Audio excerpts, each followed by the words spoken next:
Hey everybody! So today I am going to go and look for fabric for my sister's Halloween costume. She wants to be Belos from the Owl House, and I'll put a picture of that right there. Her and my children really like Owl House, so that is what I need to get going. My daughter already got her costume. Somebody already had one online, which was great, so I didn't have to make it. So I have to make my sister's because she can't find one. So I need a bunch of fabric for like the cloak part. I have to make the mask, but I can paper mache the mask, I think. And then a staff, which we'll see. I'm hoping I can get it done. And then my daughter needs a staff for hers, and I'll also add a picture of what she is going to be. And the staff I have to make. And then my other daughter wants to be something, but I can't say what it is because she wants it to be a surprise. And she doesn't want my mom to know. My mom does watch my videos here and there. So, I have to find fabric for that. So I'm going to the Restore today because the Restore always has these huge rolls of fabric, and they're usually cheap because they're usually from the furniture factories up here and stuff in North Carolina that donate them, I guess, or whatever, when they don't use them. I'm really hoping I can get some white, and I get it for a good deal because if the really long, it gives me a lot of room to work with to make a cloak, because I have tried to make a cloak before. It didn't work out well. I did not use a pattern, and I just tried to wing it. It didn't work. You need a crap ton of fabric for a cloak, no matter what size you are, whether you're thin, you're thicker, it don't matter. You always need a lot of fabric for a cloak because it's a lot of different parts, and if you don't have enough, it doesn't sit right. So that is what we're going to go look for today, and then hopefully we can start getting moving on things. I also went into Joann's to look at patterns for cloaks. They wanted $21.96 for that. There's no way I'm paying $21 for a pattern. So I will have to look online, see if anybody has anything for free, first of all, because free is for me. And then if they do not, see if someone has a cheaper one I can buy, or just kind of get an idea, like a tutorial, which would be wonderful and great, because I can draw up a pattern if I have the instructions. I've done it before. I just, need someone to explain it to me, because I've made dresses and stuff for the kids, but I usually use existing dress patterns to make it. So yeah, that's what we're gonna do today, and then continue this journey of, I will probably film each different parts of it and see how it goes, and that is what I'm going to be doing in the daytimes when I'm not doing glass stuff. So I'm going to be quite filled up this season. But yeah, so let's go take a look and see what we can find.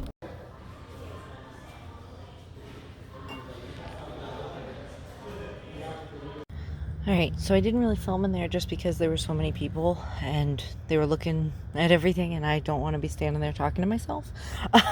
So yeah, and I did have to call my sister and ask her about fabric. So I got this big white one for 2.5 yards. It's $2 a yard there. And then this one was $4 a yard, but because it's velvet on the other side. See if I can show you. But that wasn't bad, and there was a discount today at the Restore, so that was 20% off. It came to like $12.80, which is super cheap. And look at all the fabric you get, much cheaper than I would get at the regular craft store.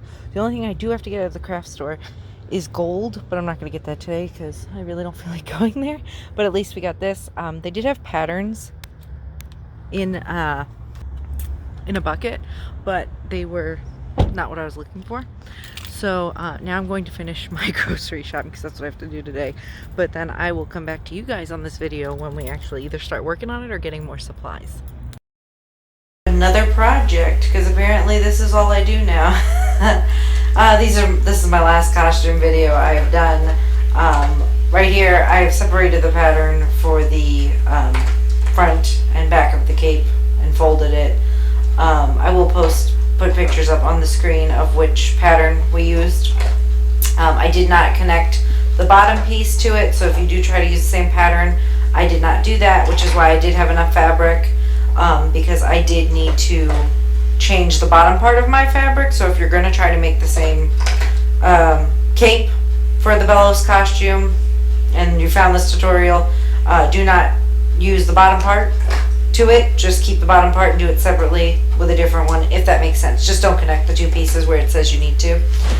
So yeah, so all I'm doing is just pinning all that. I do apologize if there is some noise. Chris is in the basement taking care of my glass work right now, grinding it for me so I can edit this, and Lottie is chomping away on some dog food. And I'm trying to get this done while my dinner cooks and everybody else is handling these things.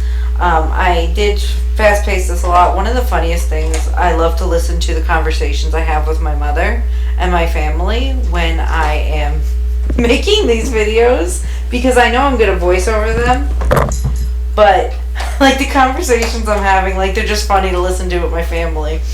And I'm like, wow, or it's just like crazy things like we talk about. It's funny. But anyways, yeah, and I do apologize. There's going to be a lot of unflattering angles in here, which, I did not realize how difficult it was going to be to film one of these videos with like the cutting and everything, and it's just like, it took forever. I mean, this video, before I cut it down, was 3.5 hours of just footage. And I really should have, it's a learning thing. This is the first time I really like put effort into videoing something like this. So I think next time I would like change the camera around or use two and move things around, because it didn't work out the way I wanted to. But if you're trying to make a Belos costume, you'll get the gist of it. So yeah, this is what we're going to be doing.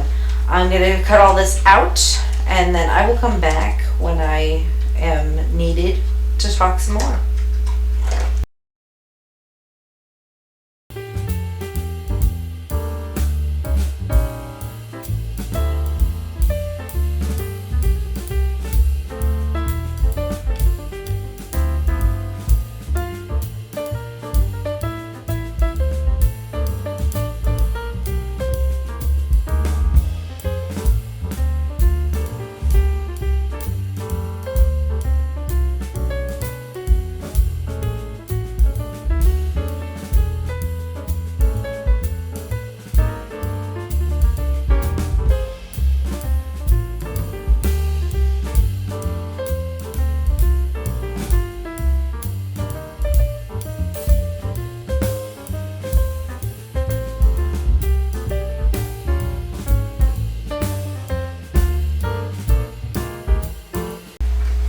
This is the bottom part of the Belos costume. All I ended up doing was pinning it to the gold fabric. This is why we didn't need as much white. If you did end up pinning this to the other pattern piece like it wanted you to, I would have needed much more white.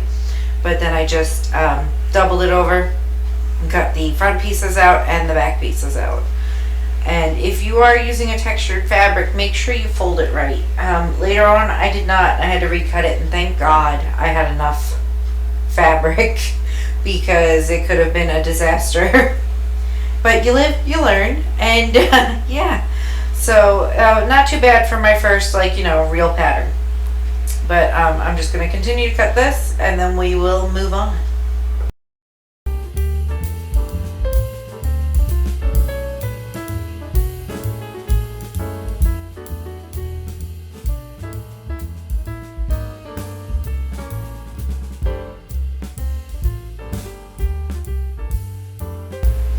You also might be wondering why there's such a big gap in certain time periods, like between me doing certain things.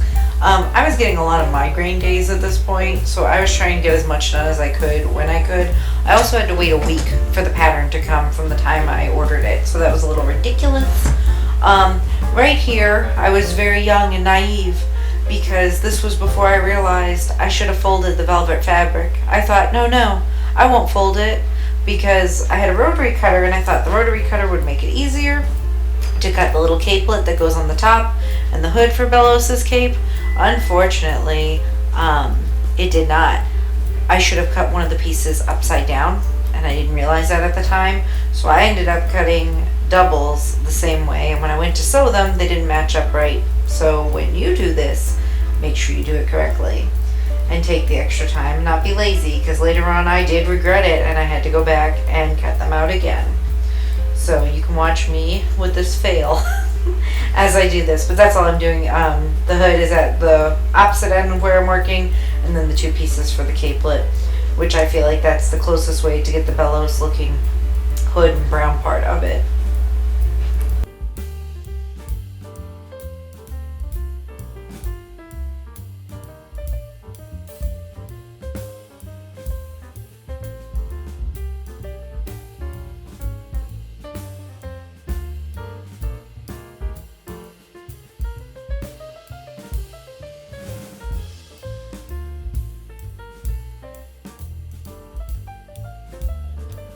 Okay, so we got all the pieces cut. I am going to try and sew all of them together the best I can. And I will probably voice over it because I am at my mom's house and the kids are doing school. And even though they're doing school, they're all very loud people. So that's what we're going to do. I have not used a pattern like this before, so we're learning together. I just hope this turns out well. Also, in these patterns, and I'll show you an illustration. Like, here is two pieces. I don't know if you can see that on the cape part. It's a line across the bottom that looks like it's another piece. I did not attach those pieces. That's what you're supposed to do, and then cut it in one big piece. I didn't do that because the cape we were making had to have a gold bottom, so I just left that separate. Hopefully I will not regret that later. And I can figure it out. I think I understand how it goes together. We will see. So let's get on with the sewing. So the next few clips I am going to just be sewing the pieces together and following the directions in the pattern. Obviously, if you wanted to make this, you would have to buy the pattern and follow said steps. I'm just kind of giving you an idea of how you could do certain things different, but I'm pretty much just following directions at this point, so there's really no need for me to add much more, but you can kind of take a look. Always remember to follow the pattern to the best of your abilities. It was a little difficult, as you can see. I was getting frustrated but it did come together well. So I'll probably speed some of this up and put some music over it, and then I'll be back when I'm needed.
So if you too are making the cape and the capelet and following this tutorial to make your own, pay attention to how you cut it, because I cut this twice because it's velvet and it's hard to cut on. I didn't fold it in my rotary cutter. My rotary cutter was not going to go through this. So, and Lily's big mouth. This is why we do voiceovers. Was not going to cut through this. So I had just cut two different pieces, but I didn't realize they had to be like back to back to make them line up correctly. So make sure if you're cutting the capelet part, you can tell when you get like this part shorter and this part's longer for the back. So your pieces have to match up. Mine didn't. So thank God I had enough fabric left, and I recut this, recut the hood, and recut the small part of the capelet. So yeah, just a little FYI for you. Let's continue to sewing. Okay, today we're on day, I don't know how many, because we've been doing this for more than a week. Apparently you have to sew, apparently you have to sew the neckline so it doesn't move when you're sewing it. Once again, I said I don't usually do stuff like this. So yeah, we're gonna just sew a stitch all along here and do that on the cape and then the other part of this as well.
Okay, now it says to put the big cape and the little cape together, where the little cape is on top like this on the wrong side.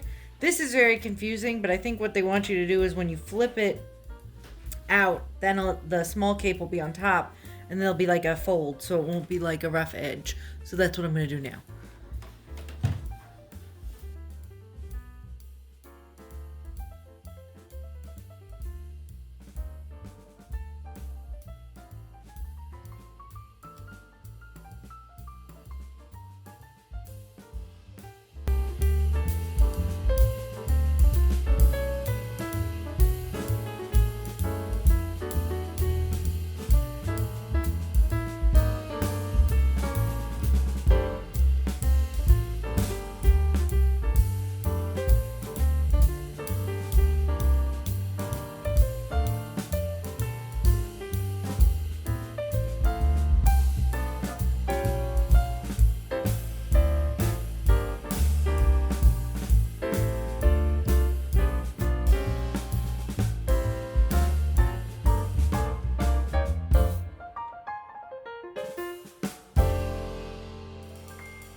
This part was super duper annoying.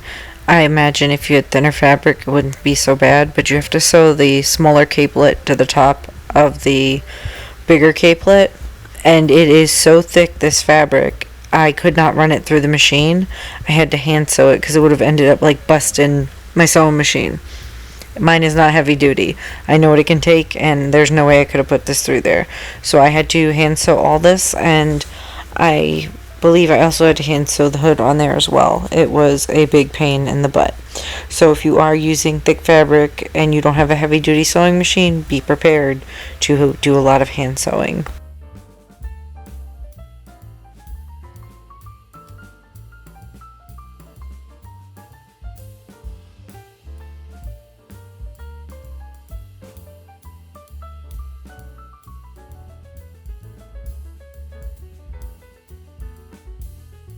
So in the directions, it tells you about putting on like this nice finishing edge on the cape and making it oh so fancy. And to be honest with you, it's just a big pain in the butt. And it took forever to try to get it on there. Sewing that to the white part was very difficult. I'm surprised the machine was able to do it. I honestly don't think it sewed through both of the brown parts, or it wouldn't have been able to go through because of the way I sewed it together. But it was very difficult. But because it was for my sister, I did try to make it as nice as I could. Yeah, here's where we're getting ready to do the hood. And that is quite interesting to do as well. Like I said, if I did it again, I probably would have chose different fabric. My sister was happy with it, and that's all that mattered. But yeah, it was quite difficult. And for someone who's not sewed with that kind of fabric before, it was quite a challenge.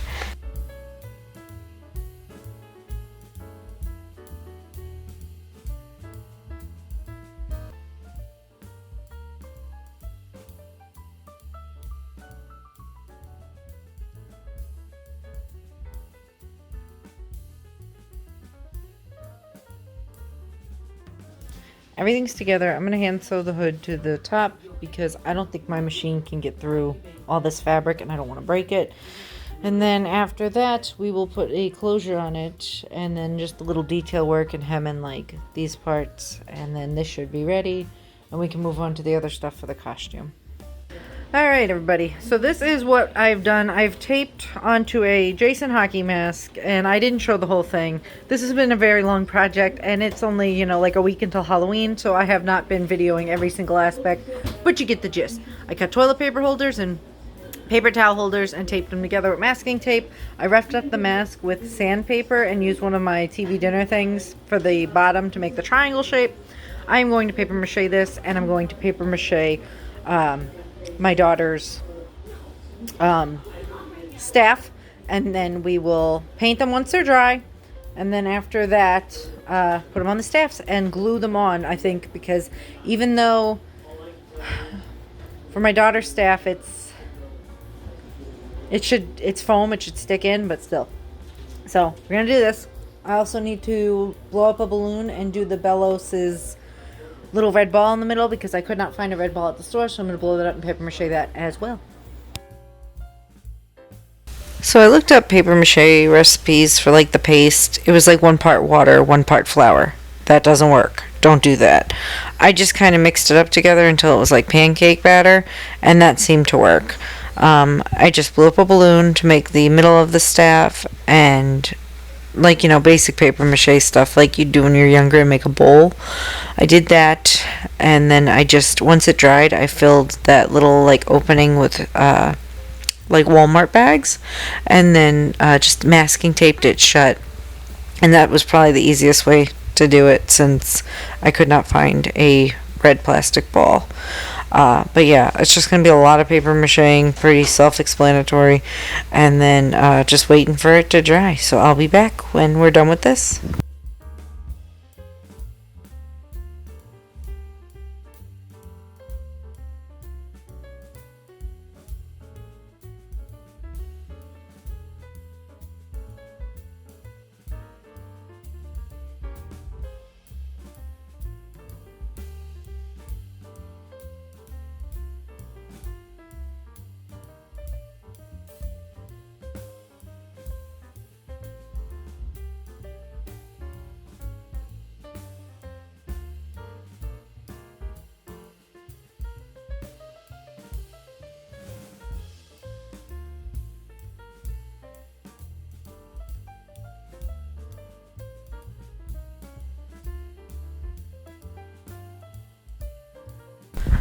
I let them dry in the porch for about 2 days. They seem pretty dry after that. All I'm doing is cutting off some of the excess that didn't really stick well. I thought about sanding it. It was coming off too much, so I nixed that idea. I had to do probably about 2 or 3 coats of paint, just because I used newspapers to cover some of the darker print. But it was ready like just a couple days before Halloween by the time all the drying and waiting time was done. But yeah, so I just used some acrylic paint, and that's what I was talking about with the ball. There's just a little opening, and you can just shove that and masking tape it, and then just paint over it, and it works out pretty well. I did do a couple things off camera. There was a little foam piece I carved for the staff that I did paint and paper mache that I did not film, and a little coin piece, and you'll see me painting those on here.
So there is our finished product. I think it came out quite well, better than my expectations were, and I know my sister was super happy with it. She likes it so much, she said she'd wear the cape part just as like a coat in the winter, because it is quite warm, because it's made of such thick materials. But I'm glad she liked it. Would I do this much work for somebody else besides my family? Probably not. I would not recommend this pattern for somebody who is a beginner. I don't remember if they said this was beginner friendly. If they did, they are liars. I've been sewing for years. It's the first time using a real pattern, and this was very frustrating. I mean, I figured it out, but if you're like new to sewing, I can't see you not having a difficult time.